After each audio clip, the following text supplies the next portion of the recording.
In a world obsessed with spectacle, people mistake noise for strength. They believe that volume equals authority, that chaos is a sign of passion, and that emotion is the truest expression of power. But those who have walked through the fire, those who have faced the storm and lived to tell the tale know better. True danger is not found in the thunder, nor in the fury of a crowd. It is found in the silence that follows the storm, in the man who stands still while the world around him crumbles, and the one who sees clearly, acts decisively, and speaks only when it matters. There are three behaviors that, when cultivated, transform a person from ordinary to extraordinary, not because they make you loud, but because they make you uncheckable, not because they draw attention, but because they command respect. These are not traits you adopt. They are forged in the crucible of experience, shaped by discipline, and refined through the quiet mastery of the self. Let us explore these three behaviors, not as tools for intimidation, but as pillars of authentic strength. Most people react. They scream when they're hurt, panic when they're afraid, and break when they're tested. But the truly dangerous man does not react. He responds. There is something deeply unsettling about a person who remains calm when the world expects them to fall apart. It's not that they're emotionless or indifferent. It's that they've trained themselves to observe rather than be consumed.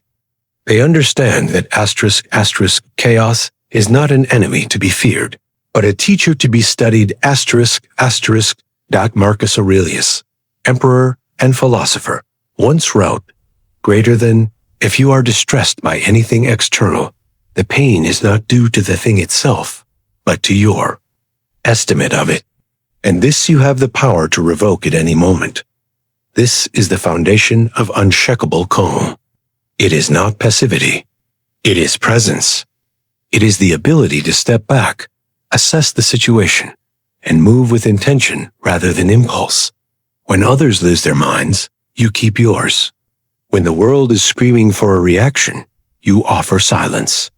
And in that silence, you become something rare, uncheckable. *****. Why calmness is dangerous ****. Because a calm person cannot be controlled.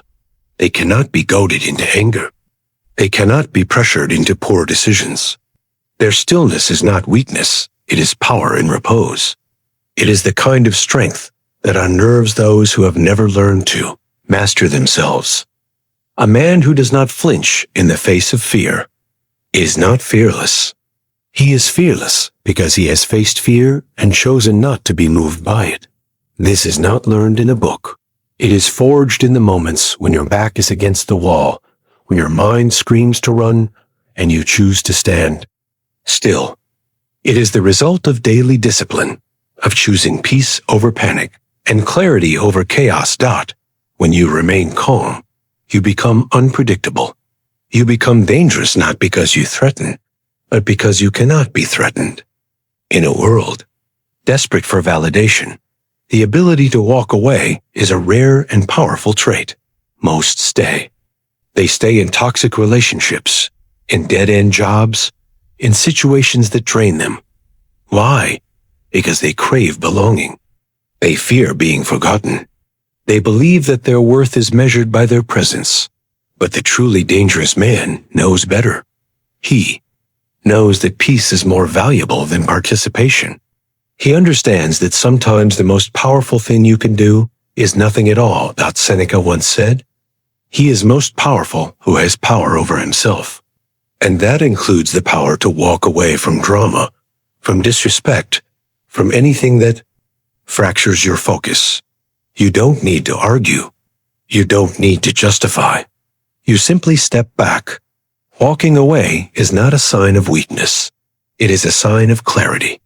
It is the result of knowing your worth, understanding your boundaries, and refusing to compromise either. There is a quiet strength in leaving without a word. No slammed doors, no dramatic exits. Just a quiet dissolution of what no longer serves you. This is not done out of pride or spite. It is done out of self-respect, because you know that your peace is more important than your presence. We've all seen it. The person who stays because they fear being alone. The one who argues to be heard, who fights to be seen. But the truly dangerous man, he doesn't need to be seen. He doesn't need to be heard. He simply is.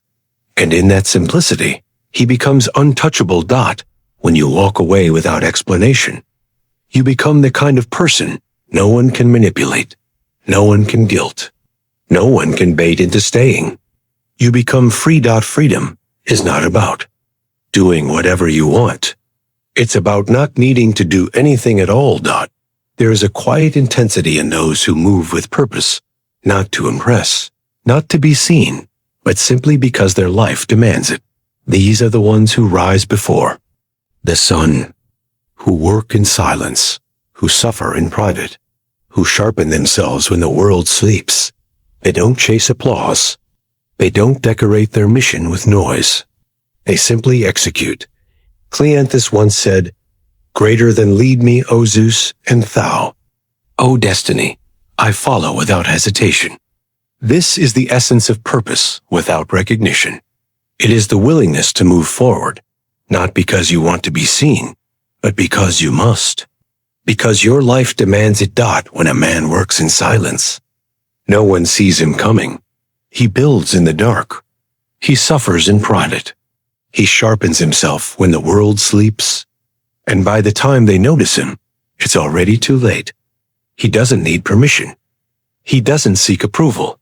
He simply acts. There is a profound danger in this kind of person, because they are real. And real is rare. Real is unsettling. Real doesn't need permission to take up space. A man who chases attention is a performer. He dies when the spotlight fades. But the man who doesn't care who's watching, he's real. And real men are dangerous, not because they threaten, but because they cannot be ignored. When your life is led by quiet purpose, and your every step is guided by an internal code, not trends, not opinions, not applause, you become untouchable. Because the man with nothing to prove has already won. These three behaviors, uncheckable calm, the power to walk away, and purpose without recognition, are not traits you can simply adopt. They are not tricks or tactics. They are forged. They are shaped in the fire of adversity. They are tempered by solitude. They are refined through the daily discipline of choosing stillness over chaos and mastery over impulse. You don't learn this by reading. You learn it by bleeding, by holding the line when your mind screams to run, by watching your ego die and refusing to resurrect it. This is not a path for everyone. It is not easy. It is not glamorous. But for those who walk it, it leads to a kind of strength that cannot be shaken, a presence that cannot be ignored, and a power that cannot be taken. Society has taught us to equate volume with strength. We believe that the loudest voice in the room is the most powerful, that the man who shouts the most is the one in control. But this is a myth. The loudest man is often the weakest. He shouts because he fears being unheard. He rages because he fears being ignored. He performs because he fears being forgotten. But the truly dangerous man, he doesn't need to be heard. He doesn't need to be seen. He simply is. And in that silence, he becomes the most powerful force in the room. Stillness is not an action. It is intention. It is the ability to remain calm when the world is screaming, to walk away when others beg you to stay, to move with purpose even when no one is watching. This is not learned overnight. It is the result of daily discipline, of choosing peace over panic, of choosing clarity over chaos, of choosing yourself over the approval of others. Stillness is not passive. It is active restraint. It is the ability to hold your ground, even when everything inside you wants to run. And that is what makes it dangerous, because a man who practices stillness is a man who cannot be moved. The truly dangerous man is not the one who threatens. He is the one who cannot be threatened. He is calm in the face of chaos. He walks away without explanation. He moves with purpose, but does not seek recognition. He is not loud. He is not flashy. He is not desperate for attention. He is simply present, and in that presence, he commands respect. Not because he demands it, but because he has earned it through the quiet mastery of himself. This is the man the world fears, not because he is violent, but because he is unshakable. The path of true power is not paved with noise. It is not marked by spectacle or performance. It is a quiet path, one that is walked in solitude, forged in silence, and refined through discipline. It is the path of the quiet predator, the man who sees clearly, acts decisively, and speaks only when it matters. He is not dangerous because he threatens. He is dangerous because he cannot be threatened.